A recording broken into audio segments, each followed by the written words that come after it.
Hey everybody, it is a soggy Sunday afternoon here, and typically on Sundays it's R&D Sunday here.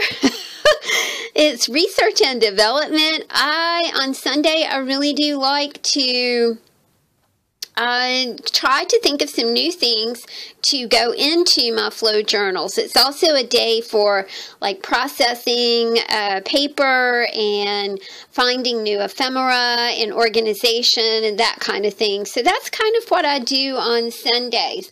I was watching Leanne over at Creatively Free to Be Me, and she mentioned Nik the Booksmith, and she really should have had some sort of rabbit hole warning about that because honestly you could go to Nik the Booksmith, N-I-K the Booksmith, and spend hours watching Nik create. I was mesmerized, but you know, wish I had had a ton of time to watch all her videos.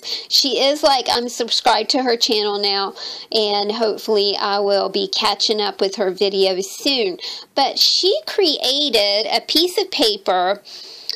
She grew a piece of paper by using a small bag. And then to that small paper bag, she was attaching scraps of paper, and eventually that bag grew to like a 12 by 12 piece of paper. I'll link that video in the description box below, but it made me think of, I know you guys remember when we were doing our So Many Small Scraps project, and I had all these scraps and we were gluing them on some cereal box board to make bigger things to use in our flow journals. I also really like using paper bags in my journals. What I like to do is fold them like this, and then I have a pocket, and I call it a secrets pocket for you guys, and I stick little things for you to doodle around with in these pockets. Also, a paper bag has this pocket as well. And I was thinking about my paper bags because I do have a lot of these, but they're very plain, and I wanted to jazz them up a little bit, and that's why I really did gravitate to Nik the Booksmith's growing of her paper bag.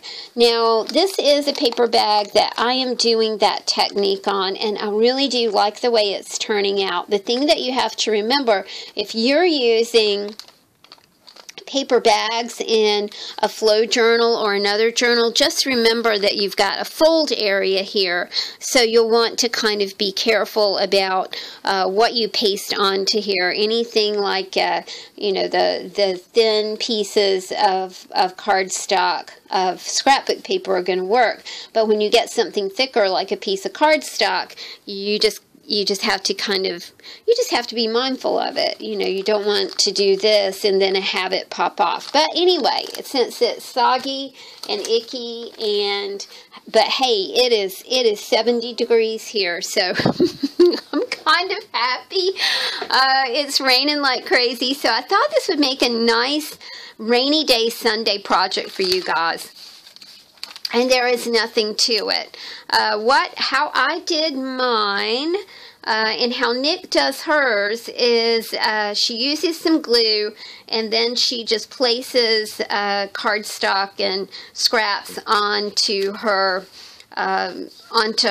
basic piece of paper. You know, I guess that would be like a substrate, right? I think that's what that's called anyway. I'm not real bright on technical terms. But this is how I did mine, and I just thought it would make, you know, kind of a fun project for you guys to do today if you're looking for something to do. I just used Eileen's tacky glue and put a little strip of paper down, and yeah, it's off, but I am going to trim that up in just a minute. And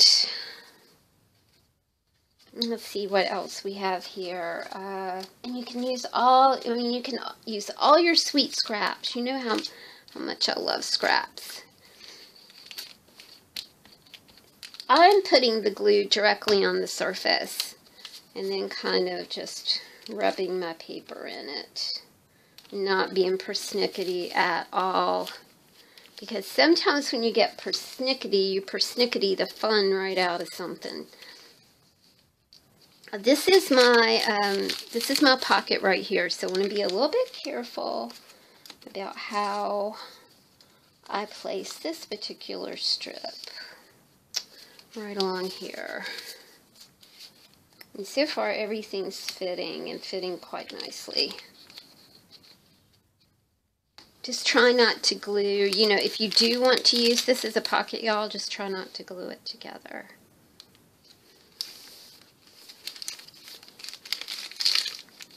There we go. Alright, so I'm going to need something right here.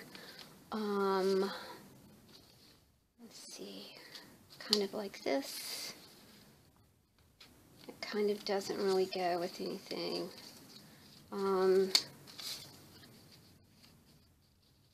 That does, but it doesn't have quite the interest I'm looking for. I kind of like that. So I'm going to stick that down too. This is one of those kind of meditative sort of little projects. You know, you can see this being a great project, you guys, for your start box. I'm going to flip this over and trim these off. And then I've got these I can use on the rest of my box. I mean my bag. See, it's already just looking really snapped up and snazzy. I really like it. Okay, let's do kind of like that. That's really different. All right, now I'm gonna glue this in, but I'm gonna be really careful to not, you know, I don't want to glue my bag, my other little pocket right there closed. This is a great way to use scraps of anything. I love little scraps.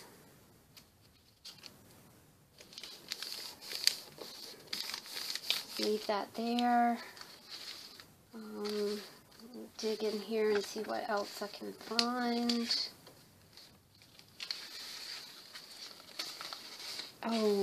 Oh boy.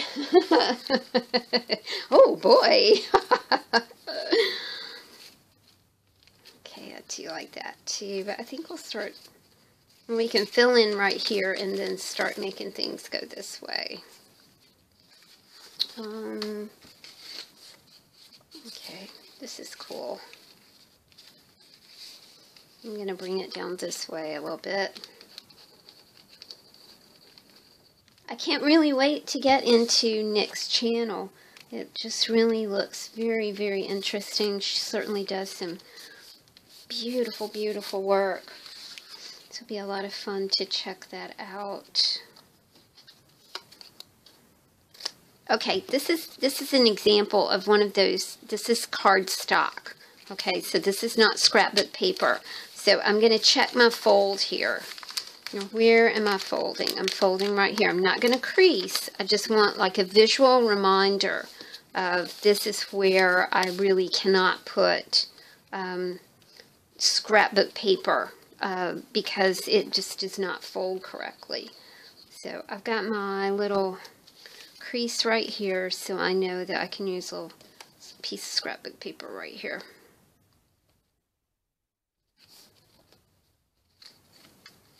I also have some salvaged handwriting that I would like to use here as well. And I think I'm going to put that right here. Hey, I'm so sorry. I lost you guys. I cleared some memory on my tablet. I did want to, I mean, we're pretty much, you understand this part. I put some washi tape up here, and then I just cut around the opening for the bag. And this is a great way to kind of negotiate this odd edge right here. So, you know, no big... I mean, it's not brain science or anything like that, but it was just a way to negotiate the the opening of the paper bag. But I hope that you guys will try this. It is fun. It's a great way to spend a rainy afternoon. It's a wonderful way to spend your to use your scraps. Thank you, Nik the Booksmith, and thank you, Leanne at Creatively Free to Be Me, for turning me on to Nik the Booksmith. Rabbit hole warning, rabbit hole warning, rabbit hole warning. Okay, thanks for watching, y'all. See you soon. Bye.